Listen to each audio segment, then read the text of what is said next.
मुनीर को field marshal बना दिया है। जैसे सिंदूर उन्होंने ऑपरेशन बनियान उल मरसूस जिसका नाम उन्होंने अपनी तरफ से रखा था, उसमें उन्होंने बड़ी जीत हासिल कर ली। खैर ये पाकिस्तान है, अपनी तरफ से डिक्टेट बहुत सारे टर्म्स करता है, हकीकत में नहीं होते। विंग कमांडर एस सुधाकरन भी मेरे साथ इस वक्त जुड़ गए, तस्वीरों में देख रहे हैं। स्वागत है आपका।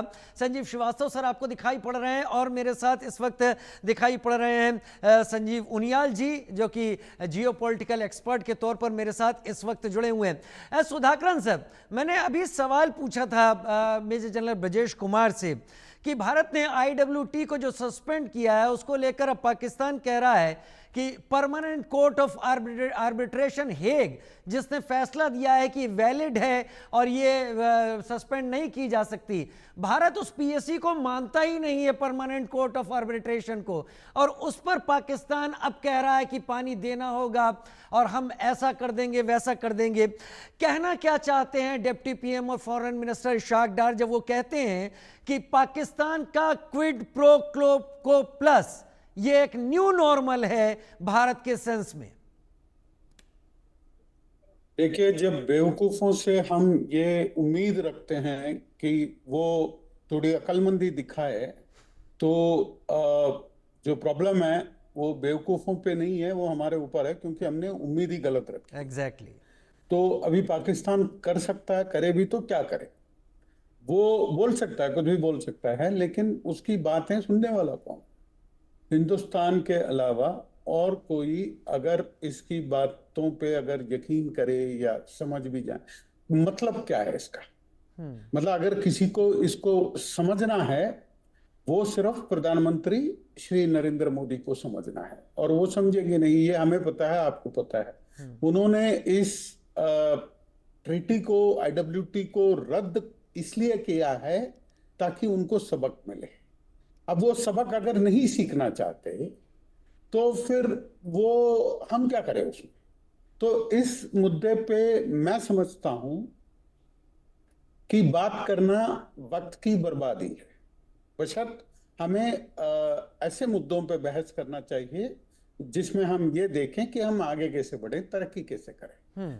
रही बात जो फील्ड मार्शल जो आसिफ मुनीर हैं, जो बनियान फटूश चला के जिसमें हार के बैठे हुए हैं, ठीक है, उनके पास भी क्या चारा है? उन्होंने अपने आप को फील्ड मार्शल तो बना लिया है, बट उनको भी अंदर पता है कि हुआ क्या है उनके साथ। अब पाकिस्तान के हर अफसर, जो आला अफसर जो ऊंचे दर्जे पे हैं, उनको सबको पता है कि हुआ क्या है।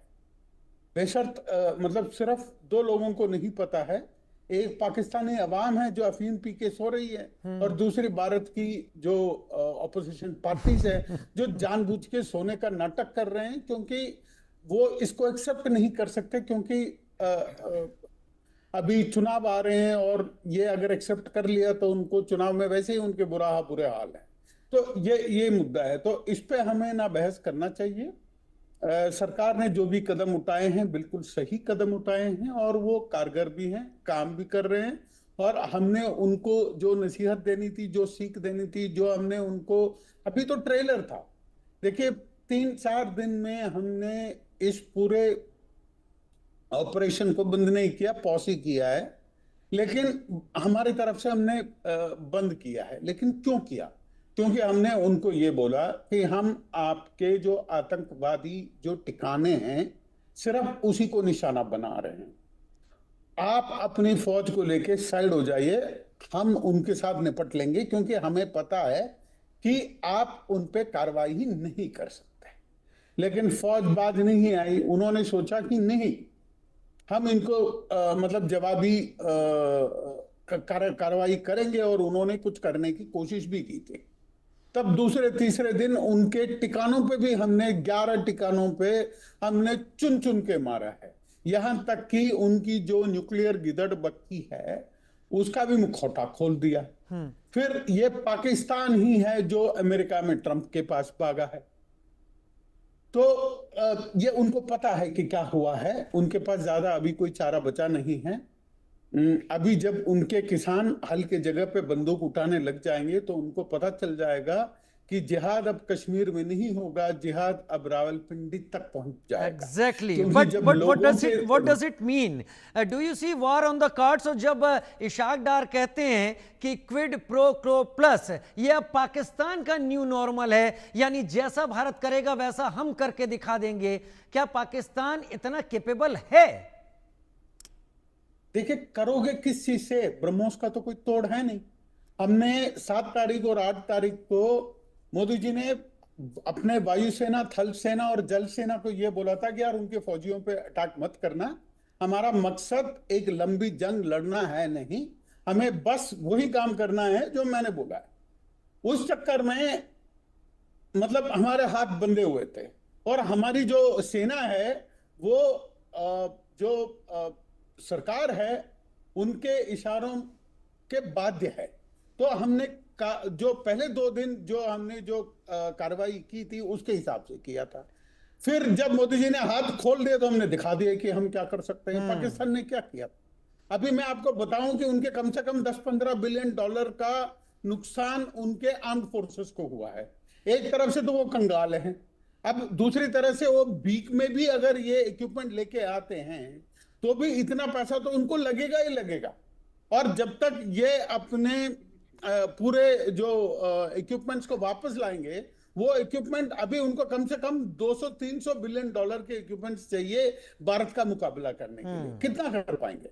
और एक ऐसा देश जिनकी आदत है कि वहां पे जो भी पैसा जाता है, फौजी जो जनरल होते हैं पिज्जा का दुकान खोल के बैठ जाते हैं। Exactly. वो जनरल थोड़ी ना बनी है एक नंबर के।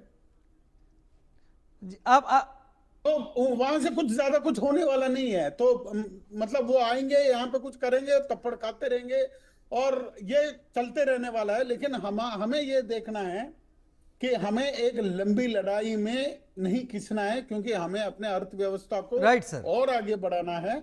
और जो गरीब रेखा के नीचे जो अपनी जो आबादी है उनको हमें ऊपर उठाना सही कह रहे हैं। मैं संजीव जी का रुख कर लेता हूं। यहाँ पे कंसंट्रेट करना। Sanjeev ji international affairs expert के तौर पर मेरे साथ जुड़े हुए हैं। संजीव जी, पाकिस्तान की तरफ से आ रहे बयानों को उतना गंभीरता से लेने के लिए मैं नहीं कह रहा हूं।